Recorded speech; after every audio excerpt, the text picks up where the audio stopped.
Lebanon end up like Gaza? That is Netanyahu's warning. His defense minister was supposed to travel to Washington to discuss the war plan. The trip was called off at the last minute. We'll tell you why. Meanwhile, Israel is attacking Hezbollah tunnels. It's a whole city underground. And Arab states are holding secret talks. Can they avert a wider war? We'll discuss all of that. On the other side of the world, China and Russia are holding anti-submarine drills. France has banned Osama bin Laden's son from the country over a tweet. He used to live in France. We'll explain. Did Joe Biden abuse Netanyahu? Did Donald Trump send COVID tests to Vladimir Putin? A new book makes explosive claims. North Korea has cut rail and road ties with the South. Why now? 13 American states are suing TikTok for hurting the mental health of children. The International Space Station is leaking. NASA does not know from where, and that is a problem.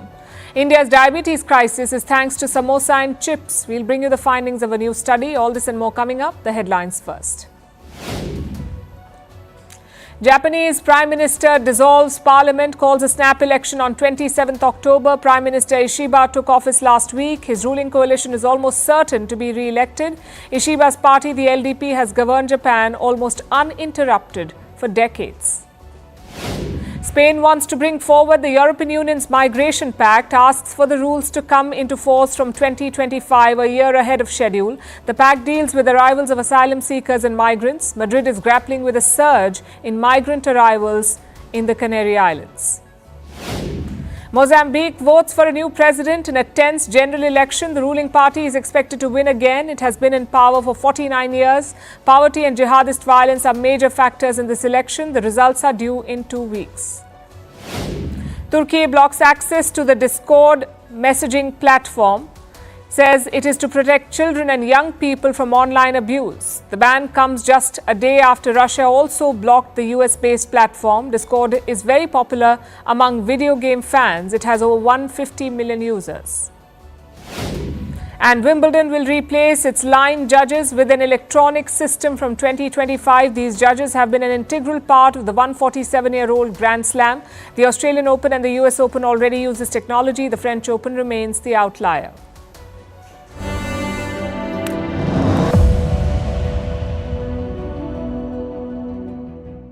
This is a message to the people of Lebanon.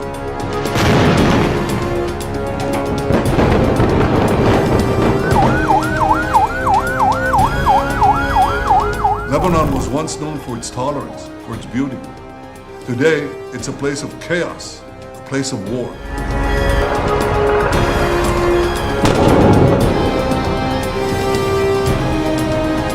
You have an opportunity to save Lebanon before it falls into the abyss of a long war that will lead to destruction and suffering like we see in Gaza.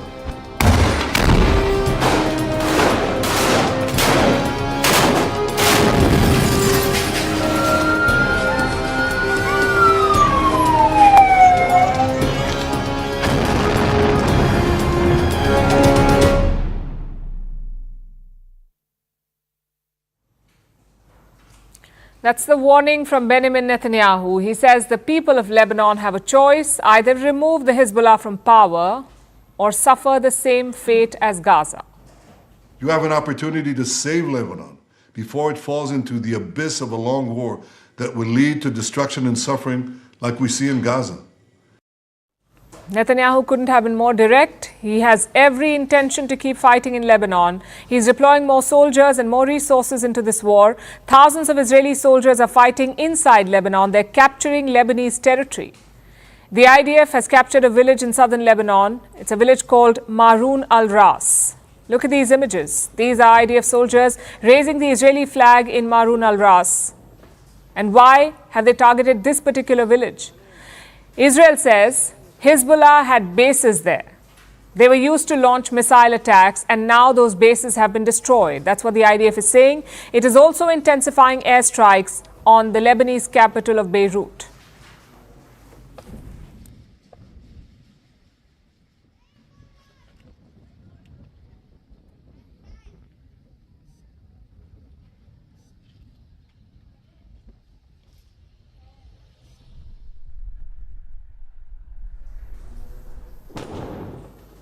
So what's the goal of these attacks? What is Israel after? the Hezbollah leadership. That's what they're after. Israel claims to have taken out 50 members of the group, including at least 6 commanders. Netanyahu says Israel has, and I'm quoting, degraded the Hezbollah. Raided Hezbollah's capabilities. We took out thousands of terrorists, including Nasrallah himself, and Nasrallah's replacement, and the replacement of his replacement. Today, Hezbollah is weaker than it's been for many, many years. Israel is targeting Hezbollah's chain of command, hitting their strongholds in Lebanon and killing their leaders. Netanyahu says they've been successful. The biggest prize was the group's top boss, Syed Hassan Nasrallah. Netanyahu says the IDF has also killed his replacement, Hashem Safiuddin. But a few hours ago, there was a twist. The IDF released a statement. It said it does not know if Safiuddin is dead or alive. We struck the intelligence compound in Beirut in Al-Dahi neighborhood. This is the command center of the head of intelligence, Abu Abdullah Murtada, and we know that Hashem Safiuddin was with him. The results of these strikes are being checked. Hezbollah is trying to conceal information. We will know and update the public. Is the Israeli military contesting Netanyahu's statements? The Israeli Prime Minister said that they've killed Safiuddin. The IDF says they're not sure. Netanyahu is yet to respond to this. Irrespective, his forces are going after high-profile leaders of Hezbollah. Yesterday, they said that they'd killed Suhail Hussein Husseini, the head of the Hezbollah headquarters in Beirut. Husseini was an important figure in this group. He played a key role in weapons transfers from Iran. He was also involved in sensitive projects like planning attacks against Israel. Husseini looked after budgeting and logistics for such operations. Israel says that he was killed in an airstrike in Beirut. On the same day, the IDF conducted another operation. This was in Syria. It blew up a building in Damascus, near the Iranian Embassy, in the highly fortified neighborhood of Mezeh. This district has many foreign missions. Israel dropped 3 missiles there. It says the target was a high-ranking leader of Hezbollah. It is not clear if they were successful in this attack, but we can tell you that there were civilian casualties. At least 7 civilians have died, including children. We were sitting safely at home when we heard the sound of a very loud explosion. It was very strong. We did not know its source at first. Then we heard 2 other explosions. There were 3 explosions. My kids were terrified. I calmed them and went out to watch from the balcony. I saw dust all over the area. I looked from the balcony and all I could see was dust. So Israel is escalating its fight against Hezbollah. It is taking this conflict beyond its immediate borders. And the other side is responding in kind. Yesterday, they fired at least 180 projectiles into Israel. Today, they targeted the port city of Haifa again. At least 12 people were injured there. Plus, there were several explosions in northern Israel and intensifying clashes at the border. Hezbollah is exchanging fire with the Israeli military. They're using rocket-propelled weapons in an attempt to repel the Israeli advances. So the next few days will be crucial. Israel's defense minister was supposed to be in Washington today to meet his American counterpart and to discuss Israel's plans to attack Iran. But the trip was called off at the last minute. Apparently, there are disagreements over the plan. The US wants Israel to break this cycle of violence to avoid triggering a wider regional war. But Netanyahu has made his position clear. He will not slow down, neither against Hezbollah nor against Iran. Later tonight, Netanyahu will speak to US President Joe Biden. Safe to say, it won't be a pleasant conversation.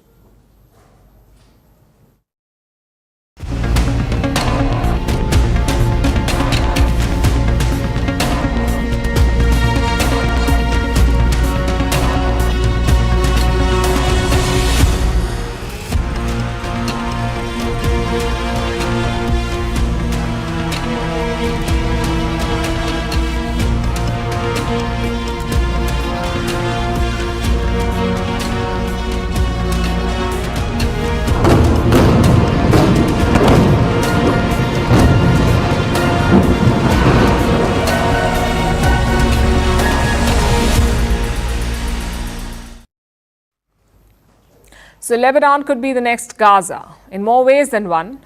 We've talked about the tunnel cities of Gaza. Well, such cities also exist under Lebanon, especially southern Lebanon. Hamas built the tunnels in Gaza and Hezbollah built the tunnels in Lebanon. It balances the military equation.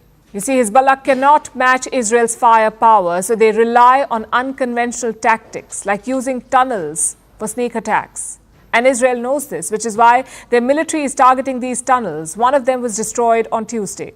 Our forces are operating and locating dozens of underground fighting infrastructures that do not penetrate the territory of the country.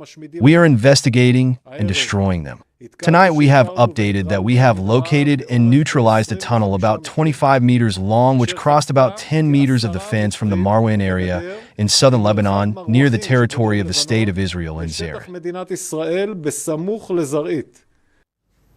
A cross-border tunnel. It starts from Maroun in southern Lebanon and ends in Israel's Zarit.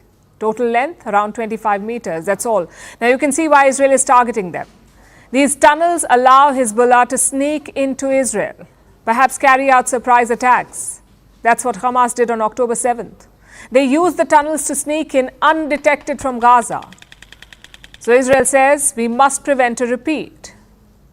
Which got us thinking, how big is this tunnel network? Who built it and can Israel really destroy it? Well, the network is quite large. Reports say hundreds of kilometers long. Don't think of them as your normal city tunnels. They're more complicated. There are multiple levels of tunnels, multiple intersections and large staging areas. So it's less of a tunnel and more of an underground city. You have command centers inside, Iranian missiles inside and hideouts for top leaders, all of them in these tunnels. Some of them are wide enough for trucks to drive on. Hezbollah released a sneak peek in August. Take a look at this.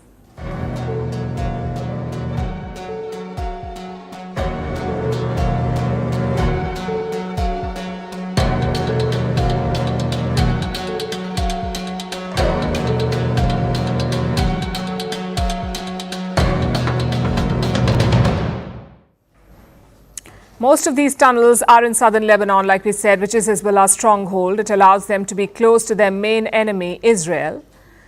But these are the new tunnels. The old ones are more basic, barely wide enough for fighters to walk through. And what do they look like? Well, let me introduce the Hezbollah Museum, and I promise I'm not making this up. In the year 2010, Hezbollah launched a tourist attraction center. One of the items on display was this tunnel. It's around 200 meters long. The old ones date back to the 1980s. Hezbollah constructed them with help from an unlikely partner, North Korea. The Koreans had dug tunnels during the Korean War of 1950. It protected them from US bombing. That expertise was passed on to Hezbollah. Thus, the first round of digging began. It gained momentum after the 2006 war with Israel. That's when Iran ramped up assistance and special companies were set up for construction purposes. Now, the old tunnels were mainly meant for fighters. They could rest and evade capture. The new ones are home to Hezbollah's arsenal. Most of their Iranian missiles are stored inside these tunnels. And the logic is quite simple. Hezbollah doesn't have the luxury of an iron dome like Israel does. They can't leave missiles out in the open. If they do, Israel will destroy them. So what's the solution? Store them underground in tunnels. In fact, Iran does the same. You may have seen videos of their so-called underground missile cities. The concept is pretty much the same. Since Iran has more money, their tunnels look better. The question then is, can Israel destroy them, these tunnels? Can they destroy them? In Gaza, they've had partial success. Some of the Hamas tunnels have been destroyed, but every week there is a new discovery. After all, it's a 500-kilometer network in Gaza. In Lebanon, it could be even more difficult, and that's because of the terrain. Gaza's tunnels are dug into the sandy soil, but in Lebanon, the tunnels are dug into rocky mountains, hard to find, harder to destroy, which is why Israel has deployed soldiers. They're basically combing across the terrain, looking for entrances to these tunnels, and sometimes with success. Look at this footage that was released yesterday. It shows Israeli soldiers discovering a tunnel shaft inside a house.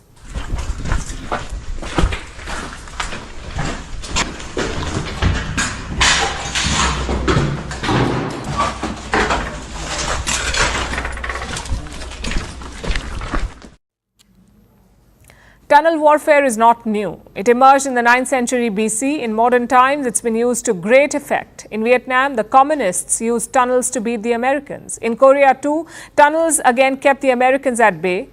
In West Asia, this is just the latest theatre. It's a tactic used to level the playing field, especially against a far superior enemy. The difference is that Israel knows what to expect. And they're not taking prisoners. In Gaza, Israel tried to find the tunnels first, but when they could not, they simply bombed the entire buildings. Will they do the same in Lebanon? The indications are it could be worse.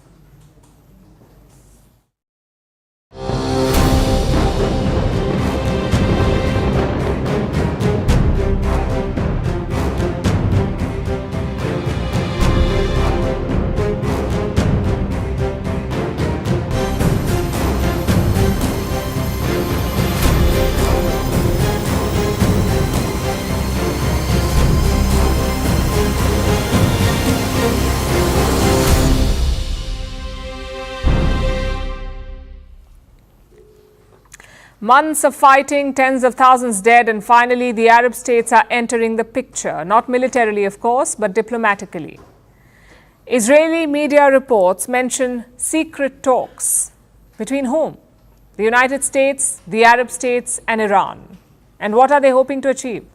After all, the US and Iran don't even have direct relations, so why are they talking? To end the fighting once and for all. Not just in Gaza, but everywhere in West Asia. Basically, one deal to end all wars. Now, the details are not yet clear. Reports say that Israel has been informed about this initiative, but they're not involved in framing it. Of course, such a deal involves hectic diplomacy, and last week we saw it. Iran's president visited Qatar. While there, he met Saudi Arabia's foreign minister. Today, Iran's foreign minister was in Saudi Arabia. He talked about ending the suffering in Gaza and Lebanon. Before that, he visited Beirut and Damascus. Basically, it's been a lot of diplomacy. But will the outcome be any different? We ask because we've seen so many peace deals in the last 1 year. All of them have failed. So why is this one different? Because of two reasons. One, it's being discussed on the brink of a regional war. So the urgency is a lot more. And two, because Arab states are involved. They can offer Netanyahu something that no one else can. And that is a normalization deal. So maybe he'll be more interested, especially if Saudi Arabia is on board. Riyadh was part of the Lebanon ceasefire call last month, but Netanyahu rejected it. He has the upper hand on the battlefield, so he won't settle on the negotiating table, not unless Hezbollah agree to pull back. And who can make that happen? The Iranians. Which is why Riyadh and Tehran are talking things out. For the Arab world, the priority is quite clear.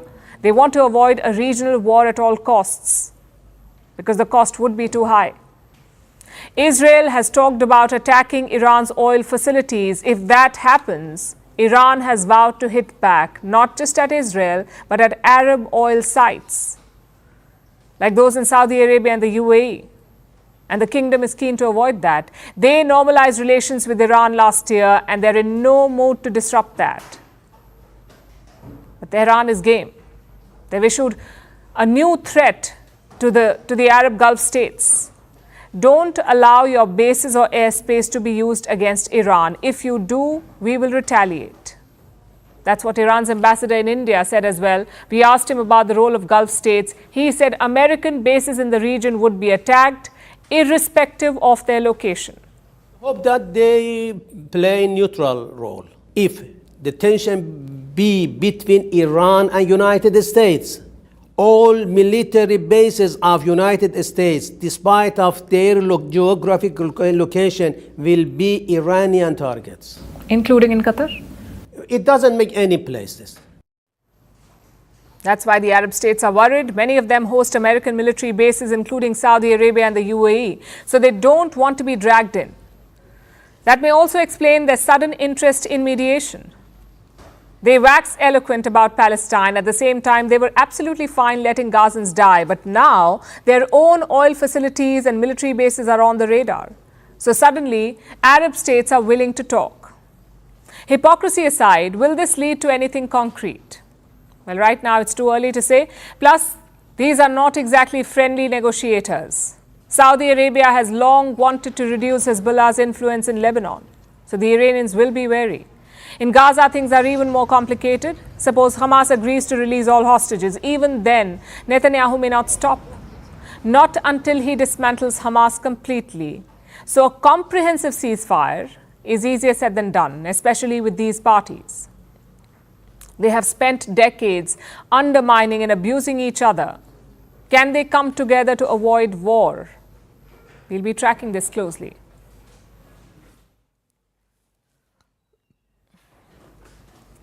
Now let's turn to the other side of the world, to the Pacific Ocean, where Russia just held a drill with their dear old friends from China. The latest exercise apparently involved anti-submarine maneuvers, and Beijing was extremely interested. Why do I say this? Because they went all out. They sent their most powerful warship, the Type 055 destroyer. You can see it here, cruising around in the Pacific.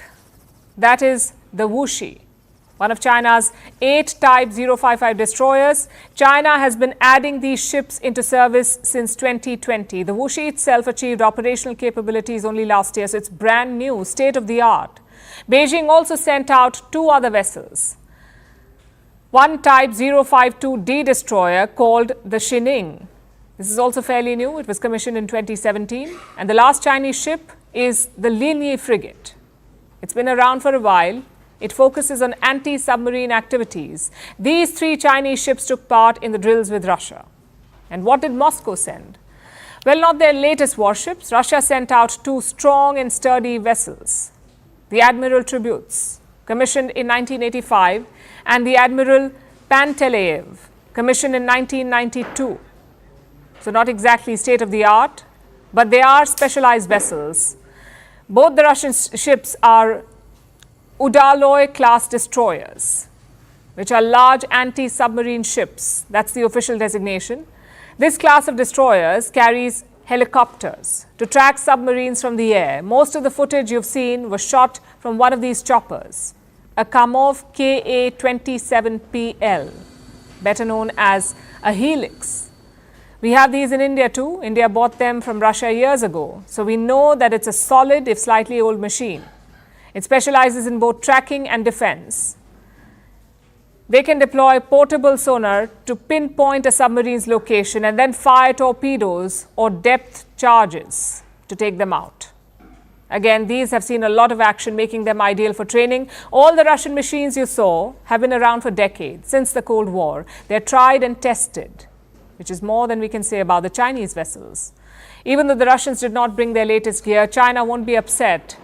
After all, it's experience that they want. That is Beijing's primary goal. China has often been called a paper tiger. It has a massive military, but no battlefield experience. Chinese troops know how to attack and harass neighboring countries. But there's more to fighting a war than that. And this is why Beijing is reliant on Moscow. The Russians have real war experience. They have fought both conventional wars and low-intensity conflicts like the Cold War with the US. Therefore, the Russians have battle-tested ships and choppers and battle-hardened soldiers. You can't buy that kind of expertise, no matter how many billions you spend on fancy ships. So China is going to Russia for mentorship. This latest anti-submarine drill took place within the last few days. Russia did not specify the dates, but we know it took place right after another major exercise, the Beirut Interaction 2024. That drill took place just last month, and Beijing is already keen on more exercises. It makes sense when we look at the big picture. China is now preparing to take over from Russia as America's chief antagonist. So who better to learn from than their predecessors?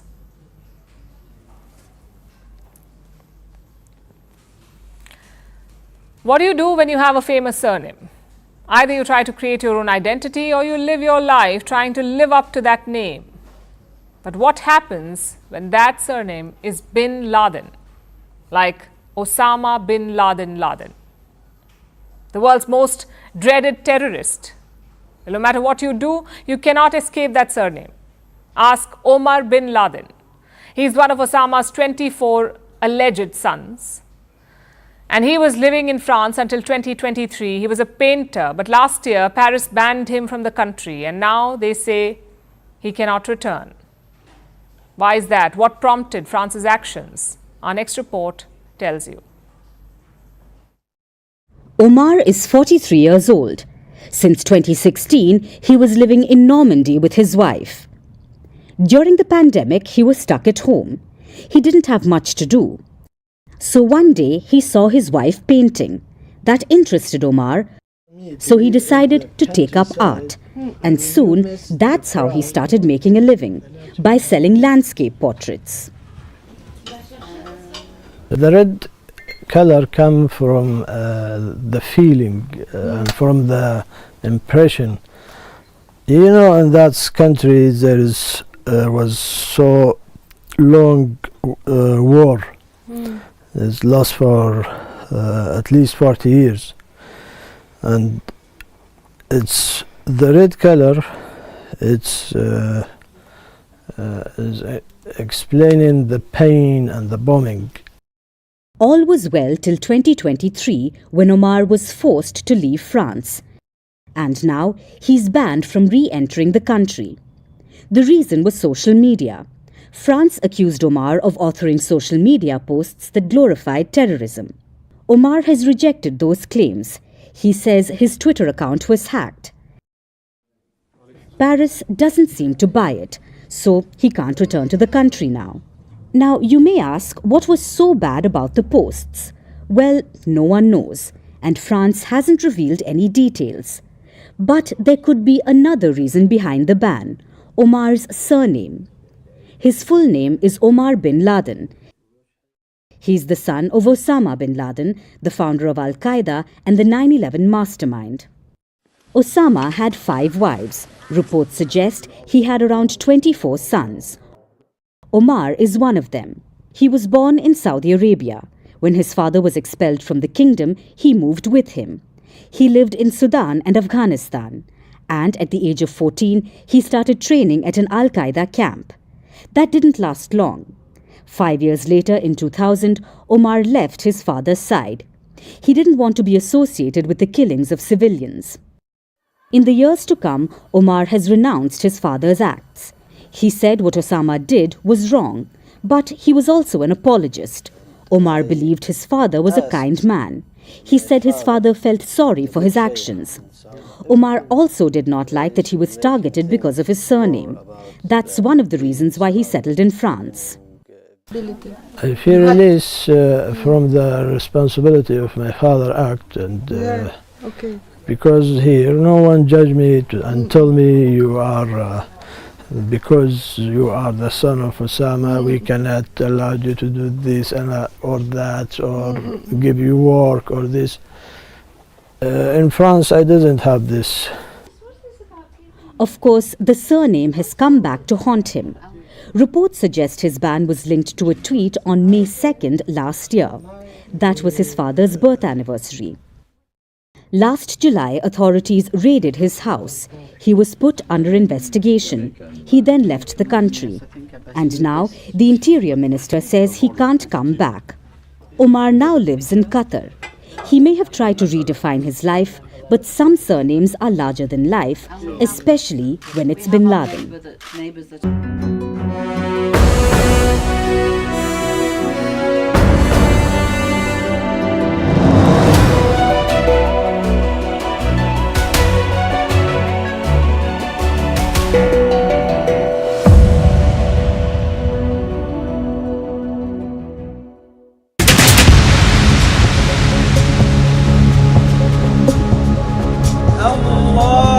Palestinians held a funeral on Tuesday for more than 15 killed in an Israeli attack, which struck a camp for displaced people in Gaza's Deir al-Balah overnight. That's according to Gaza's health ministry. Witnesses said the airstrike destroyed buildings and tents. The air and ground offensive into the territory is ongoing. Residents of Gaza's Jabalia said Israel had sent tanks deeper into their city on Tuesday, advising people to leave while it pounded the refugee camp from the air. Israel has said its attack on Jabalia was an attempt to stop Hamas fighters from regrouping there and staging attacks. Health officials said dozens have been killed in Gaza in the past 24 hours.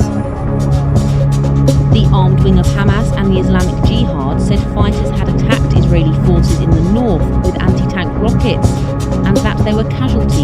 Israeli troops. These attacks came a day after the first anniversary of the Israel-Hamas war, which saw Hamas militants storm through Israeli towns, killing 1,200 and taking around 250 hostages, according to Israel's tallies. Israel's retaliatory offensive in Gaza has killed nearly 42,000 Palestinians, the enclave's health ministry says. Most of Gaza's 2.3 million people have been displaced, and humanitarian conditions have deteriorated sharply.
From deranged Twitter posts, let's move to an explosive book written by Bob Woodward. Woodward is a well-known American journalist. In the 1970s, he exposed the Watergate scandal that brought down the Richard Nixon administration.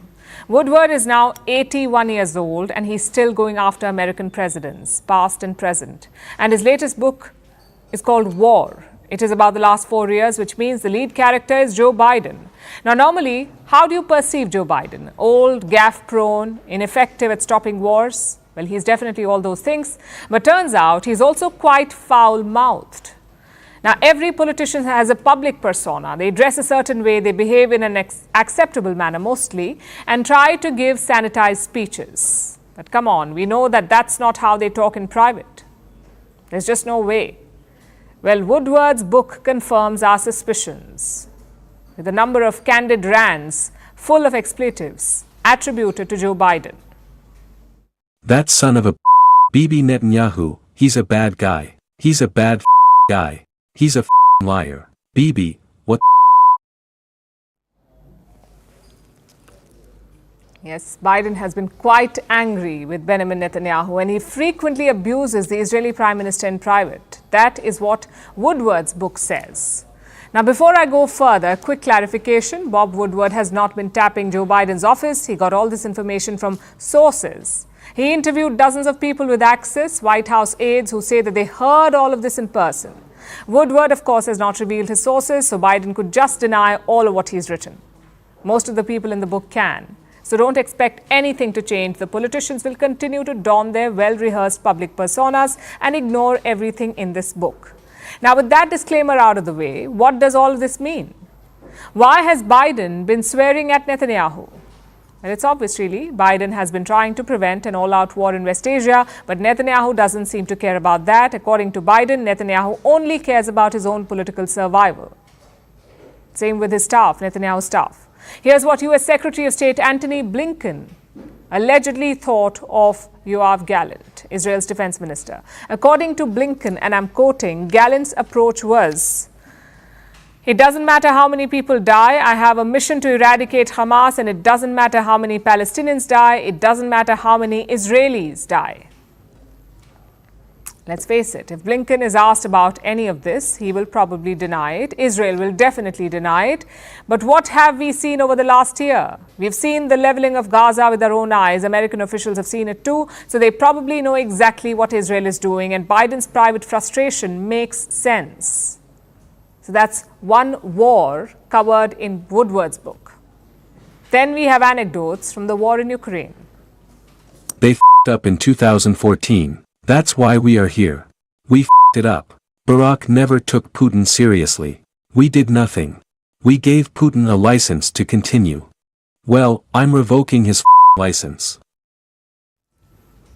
Biden apparently said all that before Russia began its invasion of Ukraine. Before.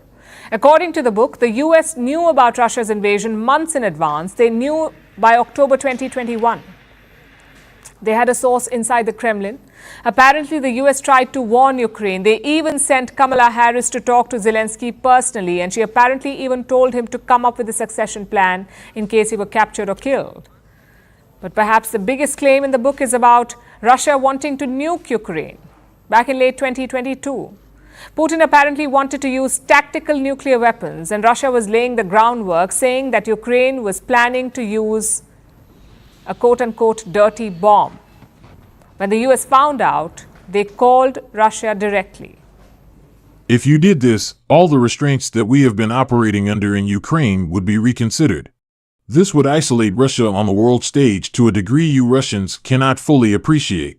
I don't take kindly to being threatened.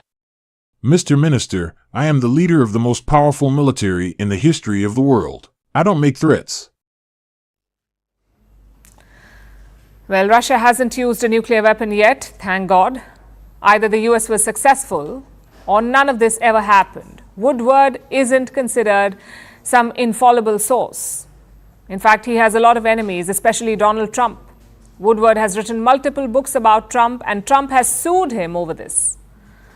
There's a bitter feud there. Woodward took jabs at Trump in his latest book as well, accusing him of sending COVID testing machines to Putin. Trump sending COVID testing machines to Putin. Trump allegedly did this during the peak of the Wuhan virus pandemic, when there was a shortage of detection machines. And apparently Putin tried to protect Trump. This is an exchange mentioned in the book. Please don't tell anybody you sent these to me. I don't care, fine. No. I don't want you to tell anybody because people will get mad at you, not me. They don't care about me. Trump has vehemently denied that this incident took place or this conversation took place. But Woodward did not stop there. He says that Trump continues to talk to Putin regularly. But again, he doesn't have any concrete proof, or he hasn't provided in the book.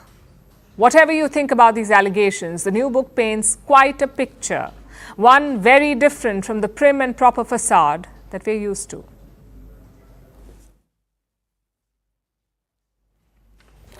Now let's turn to East Asia, to the Korean Peninsula, where tensions have just escalated. North Korea has upped the ante. It has begun severing all ties with the South. Quite literally, the North Korean military has begun cutting off road and rail connectivity with South Korea. They may not have been in use, but they've existed for years. Now North Korea is severing them. They're also erecting barricades, fortifying border posts, installing landmines and creating a wasteland between the two nations. It is quite the escalation. Why is Kim Jong-un doing this? What has he planned? And should the world get ready for another war? Here's our report. North and South Korea are still technically at war. Yes, even today. The two sides last fought between 1950 and 1953. In July 1953, they signed an armistice to pause the fighting. It was not a peace treaty, but a temporary reprieve. So technically, both the Koreas have been at war for over 74 years. But thankfully, they don't actually fight. It's mostly metaphorical fist-shaking these days. North Korea keeps testing missiles and sending over balloons filled with feces. South Korea conducts joint drills with the US and blasts K-pop music towards the north using giant speakers. This is the reality along the DMZ, the demilitarized zone separating the two Koreas. On Monday, North Korea's Supreme Leader Kim Jong-un made a threat. He said he may use nuclear weapons against South Korea and the US. Washington and Seoul held joint drills recently in the East Sea, so Kim was upset, and he threatened nuclear retaliation. Now normally this wouldn't be unusual, since Kim threatens to use nukes every few months. But today, something unusual happened.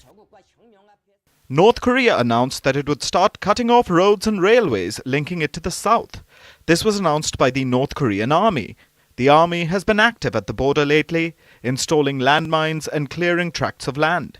But cutting road and rail access is new. It was broadcast all over North Korean state media.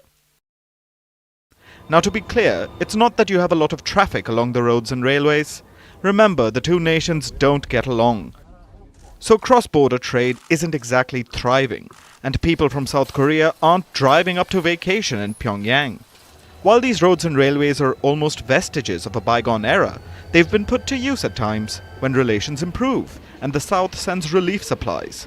But now, North Korea is severing these connections. That is both symbolic and an escalation. The move comes after a parliamentary meeting in North Korea. Yes, the country officially has a parliament. It's mostly a rubber stamp, though. So the parliament met this week, appointed a new defense minister, and amended North Korea's constitution. Yes, they have one of those too. In January, Kim Jong-un had changed his stance towards the South. He called it an enemy nation, and he wanted to end Pyongyang's pursuit of unification. Unification was written into North Korea's constitution by Kim Jong-un's father and grandfather. North Korea hasn't confirmed whether their unification dream is dead, but the severing of roads and rails doesn't really bode well. Does this mean Kim is preparing for some all-out war? Does he plan to level South Korea? It's unlikely. Because South Korea does have allies like the US, who have their own nukes. An all-out war won't end well for Kim. What's more likely is that he's planning to sever all ties with South Korea for good and retreat further into his hermit kingdom. The isolation may work out well for Kim's regime, but it will further divide the already separated Korean people.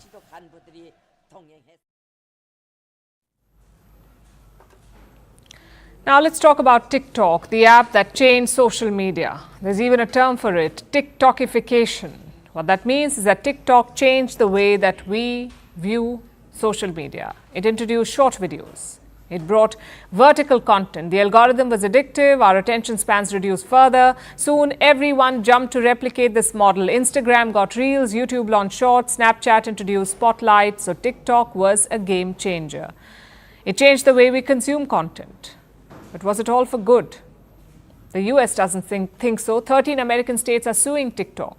They say its addictive nature is harming the mental health of children. The lawsuit was filed in New York. It highlights TikTok's addictive features. The first is notifications, which can come at any time and disrupt the sleep of children. The second is autoplay. If you're watching a video, you don't need to scroll to the next one. It starts playing automatically, autoplay.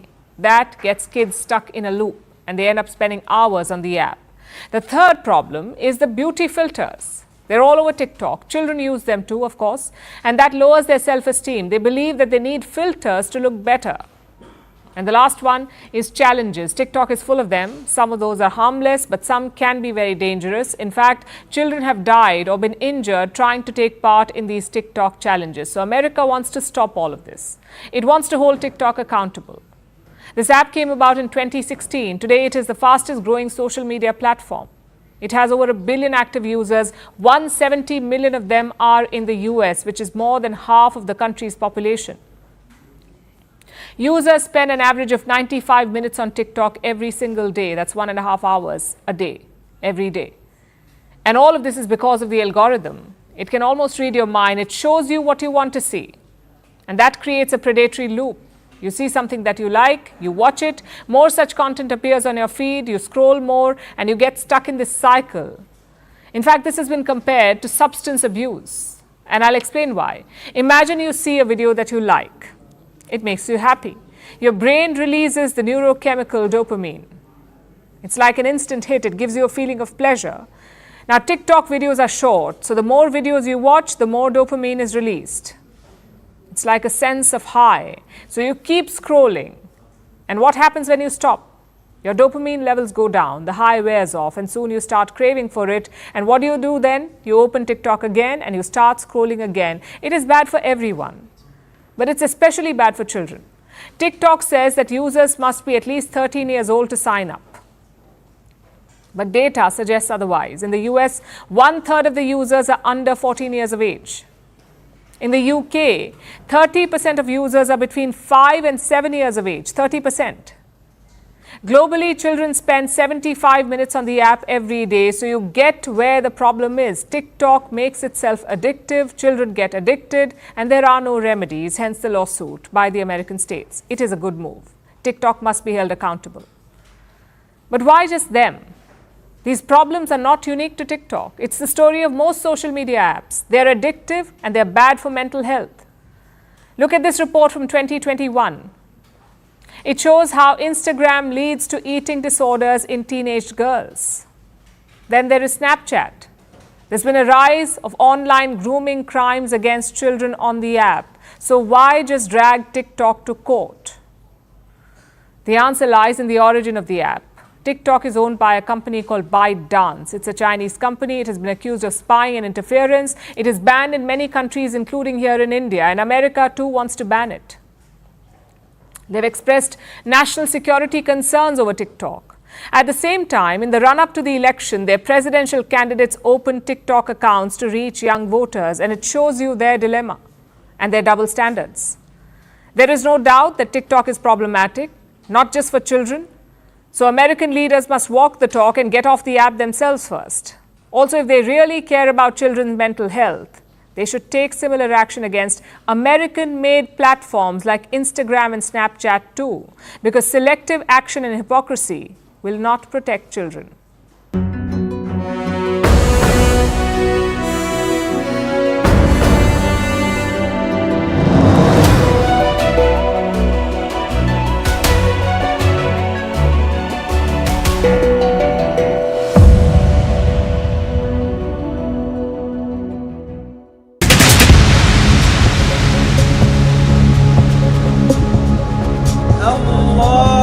Palestinians held a funeral on Tuesday for more than 15 killed in an Israeli attack, which struck a camp for displaced people in Gaza's Deir al-Balah overnight. That's according to Gaza's health ministry. Witnesses said the airstrike destroyed buildings and tents. The air and ground offensive into the territory is ongoing. Residents of Gaza's Jabalia said Israel had sent tanks deep into their city on Tuesday, advising people to leave while it pounded the refugee camp from the air. Israel has said its attack on Jabalia was an attempt to stop Hamas fighters from regrouping there and staging attacks. Health officials said dozens have been killed in Gaza in the past 24 hours. The armed wing of Hamas and the Islamic Jihad said fighters had attacked Israeli forces in the north with anti-tank rockets, and that there were casualties among Israeli troops. These attacks came a day after the first anniversary of the Israel-Hamas war. which saw Hamas militants storm through Israeli towns, killing 1,200 and taking around 250 hostages, according to Israel's tallies. Israel's retaliatory offensive in Gaza has killed nearly 42,000 Palestinians, the enclave's health ministry says. Most of Gaza's 2.3 million people have been displaced, and humanitarian conditions have deteriorated sharply.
The Nobel Prize for Physics was announced yesterday. There were two winners, John Hopfield and Geoffrey Hinton.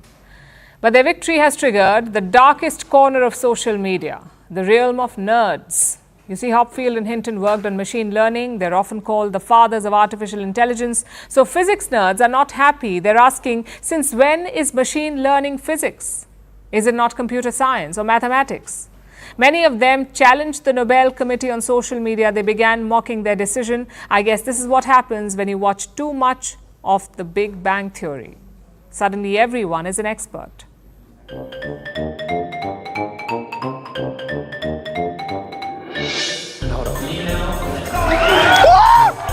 What? What?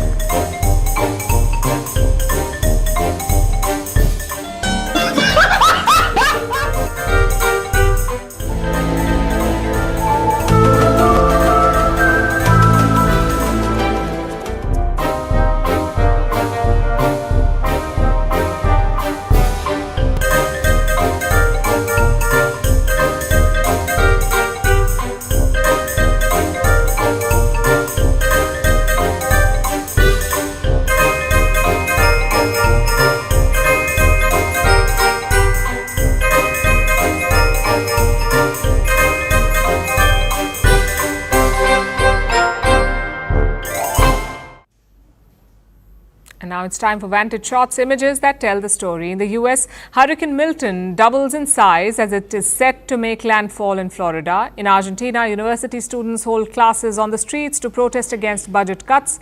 And an iconic Las Vegas hotel was demolished in seconds to make way for a stadium. Finally, we're taking you back in history. On this day in 2004, the first presidential elections were held in Afghanistan. Nearly 8 million Afghans, including women, voted for the first time. Hamid Karzai was elected as president. Since the Taliban took over in 2021, there has been no election in the country. The Taliban calls them a failed experiment. We're leaving you on that note. Thank you for watching. We'll see you tomorrow.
This is our brand new show, Take 3. Why 3? Because 3 editors of News 18 will be sitting around a table like this and brainstorming about some of the biggest issues in the week gone by. And give you a 360 perspective on what the newsroom and the three of us think about the major stories across the divides. But what unites us, ladies and gentlemen, is our commitment to getting you the facts and the right perspective. See you on Take 3. Saturday 8:30 p.m., Sunday 9:30 p.m. on CNN News 18.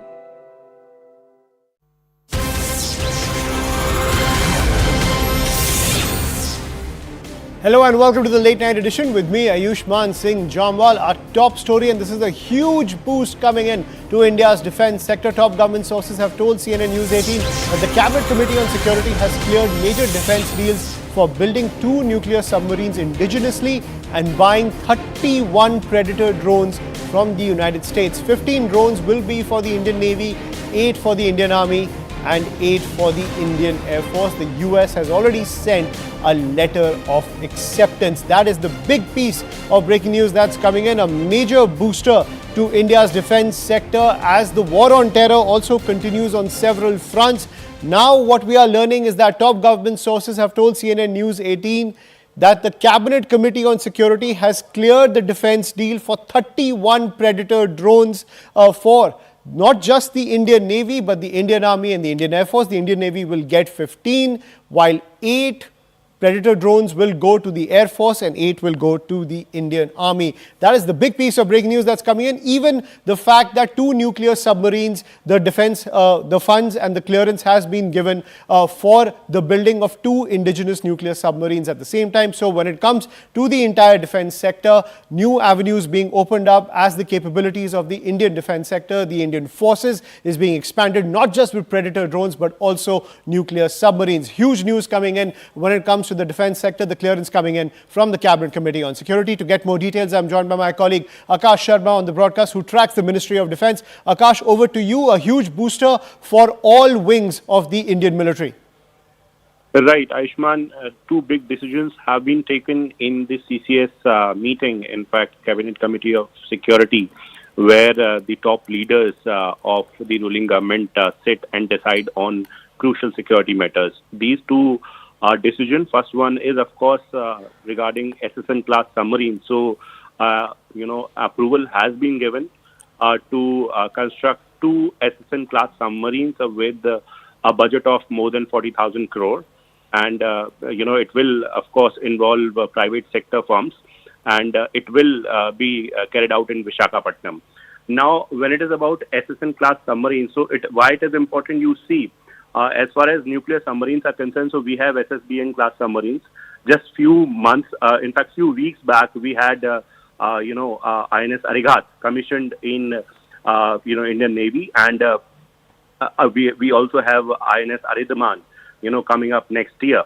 But SSN class submarine was actually required. SSN class submarine, one can understand SSN class as a normal submarine, a conventional submarine with nuclear reactor. So it gives you long range and unlimited endurance. If you want to send your submarine for patrol, so it is really difficult to send a SSBN class submarine because it has ballistic missiles and it has all the repercussions with it. But SSN class submarine can be sent, and it has got nuclear reactors, so it will give you, unlimited endurance. Further, as far as Predator deal is concerned, so Ayushman, you see, this was long pending. We know that how in the July month, with some modification, this deal was sent for DAC approvals. The modifications were related to the indigenous content in Predator drone. But after that, everyone was waiting for CCS approval because this is the final step. Now we are learning that signing process will happen, and after signing process,